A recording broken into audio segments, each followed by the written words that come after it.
వెళ్ళిపోయారో పాండవుల యొక్క మనవడైనటువంటి పరీక్షిత్ మహారాజుకు హస్తినాపురానికి రాజుగా చేశారు. హస్తినాపురాన్ని పరీక్షిత్ మహారాజు నిరంతర విష్ణు సేవా భక్తుడు కాబట్టి అద్భుతంగా ఈ యొక్క పరిపాలన చేస్తూ ఉన్నాడు. పరీక్షిత్ మహారాజు ధర్మాత్ముడై అనేక యజ్ఞయాగాది కటువులు చేస్తూ ప్రజలందరినీ క్షేమంగా చూస్తూ ఉన్నాడు. ఎవరికి కూడా కష్టము వాళ్ళ దగ్గరికి రాకుండా వాళ్ళందరినీ కూడా అద్భుతంగా పరిపాలన చేస్తూ ఉన్నారు. ఇలా పరీక్షిత్ మహారాజు పరిపాలన చేస్తూ ఒకనాడు జైత్రయాత్రకు బయలుదేరే. పరీక్షిత్ మహారాజు జైత్రయాత్ర చేద్దామని బయలుదేరాడు. అద్భుతంగా ఒక గుర్రం మీద అధిరోహించినటువంటి పరీక్షిత్ మహారాజు బయలుదేరుతూ ఒక చిత్రమైన సంఘటన చూశాట. ఒక చోట రాజు అంటే ఏ విధంగా ఉంటాడు అంటే, రాజు అంటే కొన్ని రాజముద్రికలను ధరించి ఉంటాడు. వాడు వేసుకునేటువంటి ఆభరణాలు ఇంకెవరు వేసుకోరు.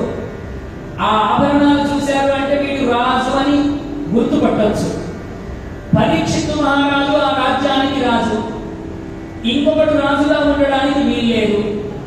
పరీక్షిత్ మహారాజు ఏం చూశాడు అంటే, రాజు కానటువంటి వాడొకడు రాజు వేషము ధరించి రాజముద్రికలన్నీ ధరించి ఒక గుర్రం మీద పెద్ద ఖడ్గము పట్టుకున్నటువంటి ఒక వాణ్ణి చూశాక పరీక్షిత్ మహారాజు చూసి, వాడు అనేకములైనటువంటి శోభాయమానములైన వస్త్రములు, కిరీటములు, దగదగాయములైనటువంటి మెరిసిపోతున్నటువంటి బంగారు ఆభరణాలను వేసుకొని చూస్తే మాత్రం ముఖమంతా క్రూరత్వంతో ఉన్నదట. రాజు ముఖము ఏ విధంగా ఉండాలి అంటే, పరిపాలన చేసేటువంటి తండ్రి ముఖము ప్రసన్నంగా ఉండాలి. వీడు ఎన్ని ఆభరణాలు వేసుకున్నా ముఖమేమో క్రూరముగా ఉన్నదట. ఎవరొచ్చినా సరే వాటిని సంహరించాలన్న ఉన్నటువంటి వాడిగానే కనిపించాడట.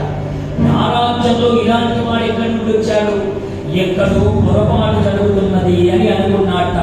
దీన్ని సరిదిద్దాలనుకొని జైత్రయాత్ర చేయుటకు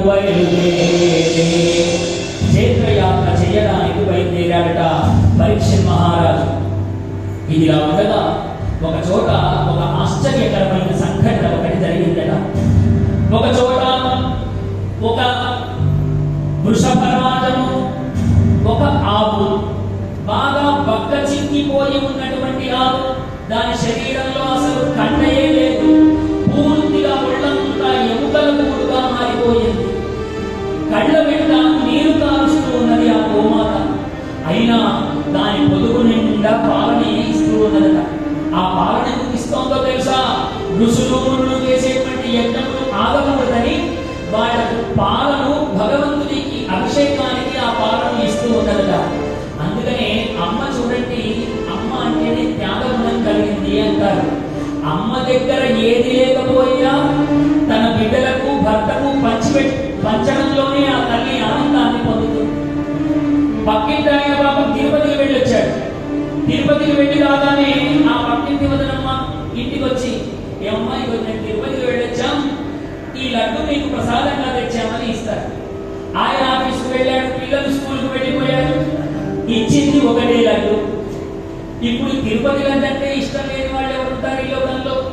అమ్మయ్య, ఆయన లేని సమయంలో, పిల్లలు లేని సమయంలో తెచ్చి ఇచ్చింది కుటుంబాన్ని మింగేస్తా అని ఏ తల్లి అనుకో. ఏమనుకుంటుందంటే, సాయంత్రం ఆయన రాగానే, పిల్లలు రాగానే వాడికి ఇచ్చి తిందామని సంకల్పిస్తుంది తల్లి.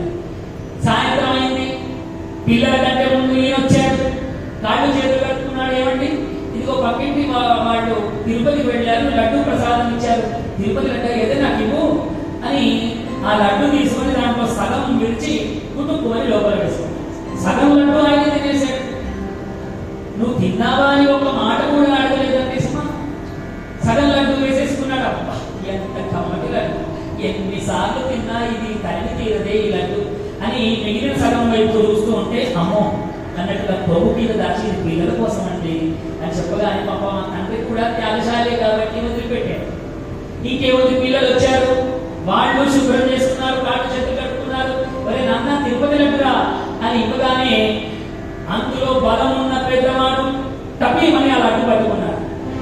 అమ్మ నాకు లడ్డే అని చిన్నవాడు ఏడుస్తూ ఉంటే ఒరే ఇద్దరు సమానంగా తినాలరా అని తల్లి గద్దెరిస్తే దాన్ని సగం సగం మిగిలిన సగాన్ని ఈ ఇద్దరు తినేశారు. మొట్టమొదటి అసలు ఎవరి చేతిలో పడిందా లడ్డు? అమ్మ చేతిలో పడింది. తిన్నది ఎవరు? ఆయన పిల్లలు తినేశారు.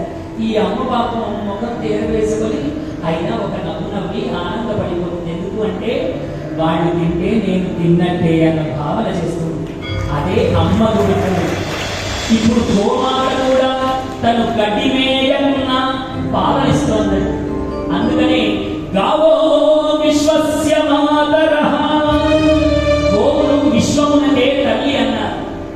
అలా గోమాత గోమాత అని మనం అందరం కూడా పిలుస్తూ ఉన్నాం. అలా గోమాత పాలను ఇస్తూనే ఉన్నదట. మరి ఈ వృషభము ఎత్తు ఏ విధంగా ఉన్నది? ఎత్తేమో ధర్మదేవత, ఈ ఆవేమో భూమాతయే ఆవు మాదిరిగా ఉన్నదట. ఎత్తేమో ధర్మదేవత, దానికి 3 కాళ్ళు లేవట, ఒకే కాలు మీద నిలబడి ఉన్నదట. చూడండి ఎంత చిత్రమో. ఒక పాదం మీద ఎక్కడైనా ఎత్తు నిలబడుతుందా? కానీ నిలబడి ఉన్నదట. ఈ చిత్రమైన ఘటన అక్కడ పరీక్షిత్ మహారాజు ఆ రెండింటినీ చూశాక ఇప్పుడు ఆ వృషభము ఆ ఎత్తు ఆకు రెండు మాట్లాడుకుంటూ ఉన్నాయట. అమ్మా భూమాత